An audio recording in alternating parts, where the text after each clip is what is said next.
Buenos días, gracias y paz para cada uno de ustedes, mi querido amigo y hermano. Hoy traigo nuevamente otra explicación de cómo se distorsiona muy descaradamente el culto a Dios. Culto no es bendiciones, mi querido hermano. Bendiciones somos nosotros, ya nacimos bendecidos después del año 70. El culto es dedicado a una divinidad. Culto viene de la palabra cultivar, en el latín cultus, en el español culto, cultivando. Culto es para prestar un homenaje a una divinidad, más cuando esta divinidad está dentro de nosotros. ¿Cómo debemos homenajearlo, mi querido amigo? Es imposible en un templo de piedra. Eso era en el antiguo pacto. Tenemos que gustar de esta presencia maravillosa que está dentro de cada uno de nosotros. ¿Dónde es que está escrito que cultos es una ceremonia? Culto viene de la palabra griega latrea, significa servicio, acto de obediencia. En el Viejo Testamento, mi querido amigo, el culto era hecho por un sacerdote una vez por año. Entonces, donde el Nuevo Testamento ahora tiene una orden para nosotros los gentiles practicar ese culto en esas denominaciones religiosas que ellos hacen, donde se cultea a Dios en la vida, mi querido amigo, que se vive, en la vida que cada uno de nosotros vivimos. No es un evento con fecha y con hora marcada. Sí, con hora y día marcado, no es un evento así. Reunirse en un local llamado por los hombres hoy en día de iglesia para prestar un culto ministrado por un profesional de ritos o un sacerdote o un pastor o un líder religioso o un chamal mediador entre la tribu y la divinidad, como es hecho por las religiones católicas y evangélicas, no existe, mi querido amigo. Es algo pagano lo que ellos hacen hoy en día. Ellos hacen culto para el Jesús de ellos, no existe. Es culto ritual para Jesús, no existe. Liturgia para Jesús, no existe. Eventos y ceremoniales para el Jesús de ellos. O sea, Yahshua de Nazaret no pidió, cuando Dios estaba en la carne, en Yahshua de Nazaret, no pidió nada de eso. Son inventos de los hombres. En Hebreos 10:25, las reuniones, mi querido amigo, no era para la adoración. La orden era para reunirse, para ayudarse los unos a los otros, pues sus parientes en aquella época estaban siendo echados vivos para los leones. Y era para reunirse con valentía, así con coraje, y no para adoración. El hombre, en Hebreos 10:25, en la Biblia de Almeida, corregida y fiel, o sea, fiel al sistema religioso evangélico, dice así: no dejando nuestra congregación según la costumbre de algunos, mas busquemos soltándonos los unos a los otros, todavía más cuando ustedes ven que se aproxima el día. En la Biblia Reina Valera, que la utiliza mucho el venezolano, esa que le nombré la utiliza el brasilero, esta la utiliza el venezolano, dice así: no dejando de congregarnos como algunos tienen por costumbre, sino soltándonos, y tanto más cuando veáis que aquel día se acerca.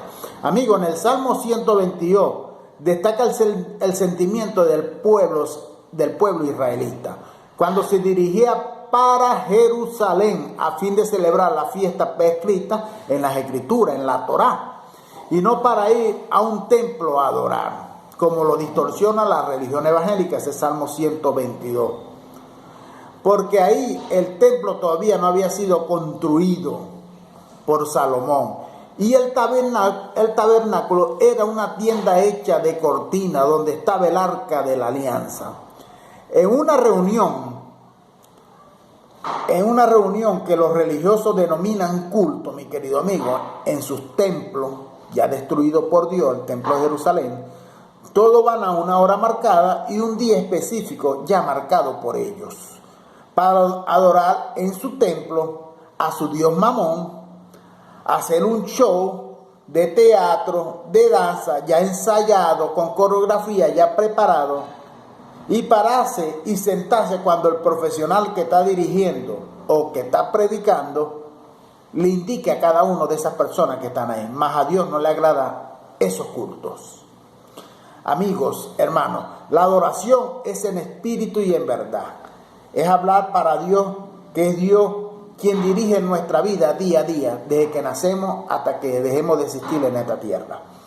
Para adorar a Dios no es como las denominaciones religiosas hacen y enseñan, predicando a dar un estudio bíblico, hacen ellos, como lo hacen las denominaciones. 100% el pueblo le gusta oír todos los domingos que van a esas denominaciones religiosas la misma historia de siempre, los mismos shows de danza, los mismos cantos, los mismos teatros, las mismas músicas que ellos cantan, mas nunca crecen espiritualmente, nunca se tornan idóneos, son mendigos espirituales. Esto lo explica muy bien, mi querido amigo.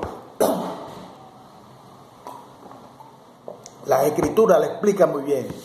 En la realidad, ¿quiénes quedan felices en esos cultos de las denominaciones religiosas? Que prestan adoración a alguna cosa, que algunas cosas son esos falsos pastores, esos falsos padres, esos falsos líderes religiosos, con el dinero que recauda y roban de los incautos, o sea, de los neófitos de la fe. Ellos son los únicos que quedan felices en esos cultos, en esas liturgias. Amigo, es la persona en sí mismo que adora a Dios en espíritu y en verdad en su vida, diariamente, donde quiera que esté. Infelizmente, el ser humano es esencialmente religioso, y eso está comprobado en el mundo, en el planeta Tierra. Todos los pueblos que se han descubierto hasta los días de hoy, 100% de ellos tenían una cosa común: adoraba algunas cosas. Otra cosa horrible es convidar a un incrédulo para adorar a Dios en espíritu y en verdad. Ellos no saben adorar a Dios en su vida diariamente, porque siglo tras siglo las religiones le han lavado el cerebro adorando en templos, adorando el dinero, adorando a los líderes religiosos, adorando a sus pastores, adorando una Biblia, adorando cosas paganas que a Dios no le vale nada. El tabernáculo fue creado para demostrar, aquí voy a hablar del pasado, el tabernáculo en el pasado fue creado para demostrar la presencia de Dios en su pueblo. ¿En cuál pueblo? En el pueblo de Israel. El arca de la alianza simbolizaba la presencia del Altísimo en ello. Después del derramamiento del Espíritu en Hechos 2 y la venida de Yahshua en el año 70 después de Cristo, nosotros somos el templo de Dios. Si nosotros continuamos yendo a esos templos de piedra llamada iglesia por los hombres, estamos demostrando que la presencia de Dios no está en cada uno de nosotros y no nos satisface.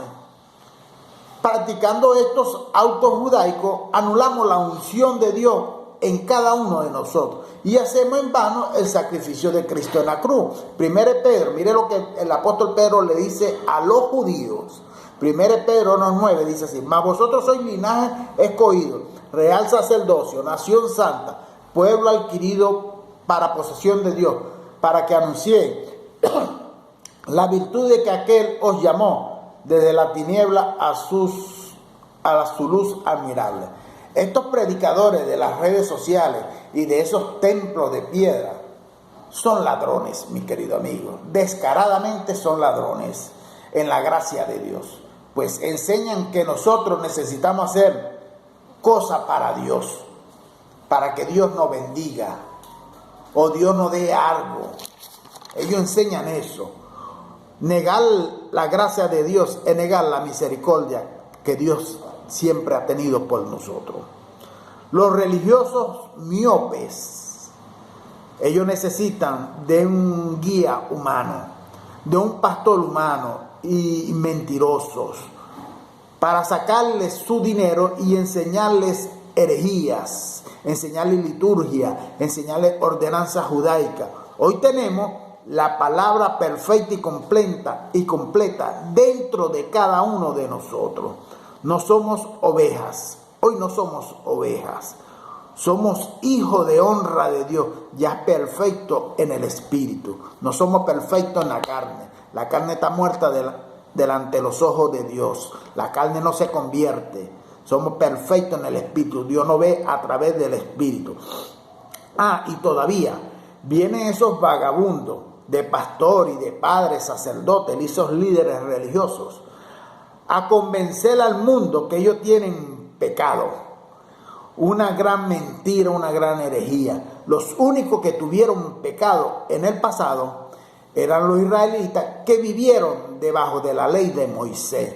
Si yo me voy y transgredían la ley, y por eso que ellos tenían pecado. Si yo me voy a primera de Juan, capítulo 3, versículo 4, dice así: todo aquel que comete pecado infringe también la ley, pues el pecado es infracción de la ley. El pecado era infracción de la ley. Todo aquel que comete pecado infringe la ley, pues el pecado es infracción de la ley.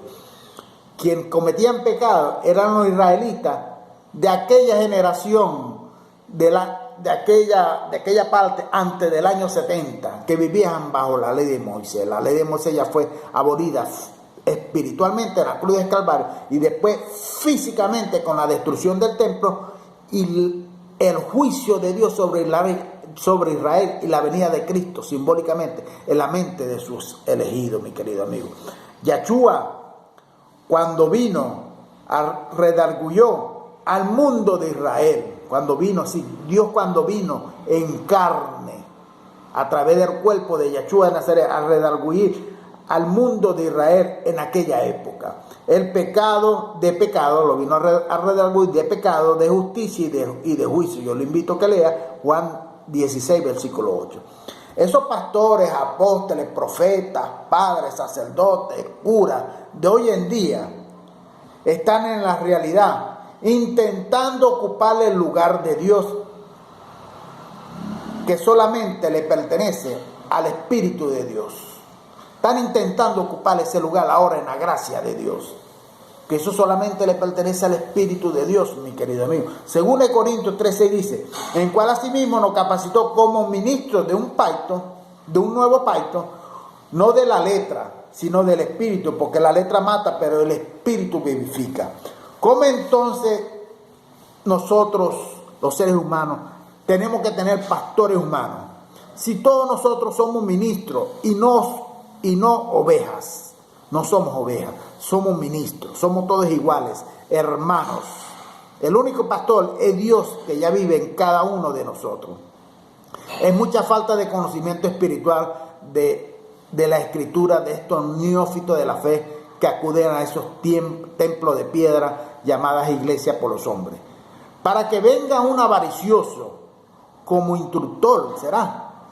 Que venga un avaricioso a tu titulado de pastor, de apóstol, de profeta, de padre, de cura, de cualquier otra nomenclatura que ellos se quieran nombrar como instructor para nosotros. Eso es idolatría, eso es colocar a otro en el lugar de Dios, mi querido amigo. El hombre no es nada delante de los ojos de Dios. Daniel 4:35 dice: todos los habitantes de la tierra son considerados ante él como nada, y él hace lo que le place con el ejército del cielo y con los habitantes de la tierra, y no hay quien detenga su mano y le diga: ¿qué haces? En el Nuevo Testamento aprendemos que nuestra santificación viene del Señor, y ya después del año 70 todos nosotros nacimos santificados. 1 Pedro 5:10 dice, mire lo que Pedro le dice a los israelitas: mas el Dios de toda gracia, que nos llamó a su gloria eterna en Cristo Yahshua, después de que hayáis padecido un poco de tiempo, el mismo os perfeccione, afiance, fortalezca y establezca. Filipenses 2:13, lo que el apóstol Pablo le dice a los de Filipo: porque Dios es quien es el que en vosotros opera, tanto el querer como el hacer, por su buena voluntad. ¿Será que nosotros podemos hacer algo o alguna cosa para Dios, mi querido amigo? Como enseñan las llamadas iglesias evangélicas hoy en día. ¿Será? Isaías 64:6 dice, el profeta Isaías le dice al pueblo de Israel: todos nosotros somos como suciedad y toda nuestra justicia como trapo de inmundicia. Y caímos todos nosotros como la hoja y nuestras maldades como el viento nos llevaron. Amigos, trapo de inmundicia y paño enrollado leproso, también como el paño que la mujer se colocaba en su menstruación. Y todavía hay gente, mi querido amigo, hallando agradar a Dios en esos cultos litúrgicos y en esas misas litúrgicas que hacen dentro de esas iglesias de hombres. Salmo 127, versículo 2 dice: por demás es que os levantéis de madrugada y que retraséis el descanso y que comáis pan de fatiga, pues que a sus amados lo da Dios mientras duermen. Gracia significa que no hay nada que yo pueda hacer para Dios amarme a mí. Mas no hay nada que yo pueda hacer para Dios amarme menos tampoco. Hebreos 9:1, este versículo, las religiones no le gusta leer. Y no le gusta leer el contexto completo de Hebreos 9, ni Hebreos 7, ni Hebreos 10, ni Hebreos 8. No le gusta leer esa parte donde el apóstol Pablo exhorta a los israelitas, a los hebreos, allá en Jerusalén. Ahora bien, dice Hebreos 9:1, dice: ahora bien, aunque el primer pacto tenía ordenanza de culto en su santuario terrenal.